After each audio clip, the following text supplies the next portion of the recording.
एक बार एक व्यक्ति गौतम बुद्ध के पास आया और उनसे पूछा, भगवान, मैं बहुत परेशान हूं। मुझे कभी भी सच्ची खुशी नहीं मिलती।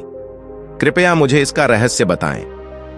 बुद्ध मुस्कुराए और बोले, मैं तुम्हें इसका उत्तर दूंगा, लेकिन पहले तुम मेरे लिए एक कार्य करो। पास के गांव में जाओ और हर घर से एक मुट्ठी चावल मांग कर लाओ, लेकिन ध्यान रहे कि उस घर में कभी कोई दुख ना हुआ हो। वह व्यक्ति खुशी खुशी गांव की ओर चल पड़ा। उसने पहले घर का दरवाजा खटखटाया और उनसे चावल मांगे। परिवार ने चावल देने की सहमति जताई, परंतु उस व्यक्ति ने पूछा, क्या आपके घर में कभी कोई दुख नहीं हुआ? परिवार ने उत्तर दिया, हमें चावल देने में खुशी होगी, लेकिन हमारे घर में हाल ही में एक सदस्य की मृत्यु हुई है। हमें बहुत दुख हुआ है। वह व्यक्ति आगे बढ़ा और दूसरे घर का दरवाजा खटखटाया। उस घर में भी किसी ने अपना प्रिय खो दिया था। इसी तरह वह व्यक्ति पूरे गांव में घूमता रहा, लेकिन उसे एक भी ऐसा घर नहीं मिला जहां कभी कोई दुख ना हुआ हो।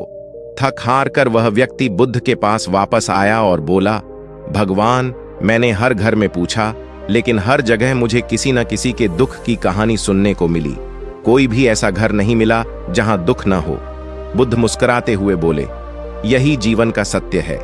दुख और सुख जीवन के दो पहलू हैं जो हर किसी के जीवन में आते हैं। अगर तुम दूसरों के दुख में अपने सुख की खोज करोगे तो तुम्हें कभी सच्ची खुशी नहीं मिलेगी। सच्ची खुशी तब मिलती है जब तुम दूसरों के सुख दुख को समझते हो और उनके साथ सहानुभूति रखते हो। यह सुनकर उस व्यक्ति की आंखें खुल गईं। उसने समझ लिया कि सच्ची खुशी बाहर से नहीं, बल्कि भीतर से मिलती है।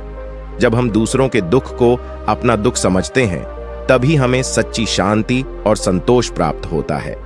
इस कहानी का संदेश है कि सच्चा सुख पाने के लिए हमें जीवन को औरों की भावनाओं के साथ जुड़कर देखना चाहिए।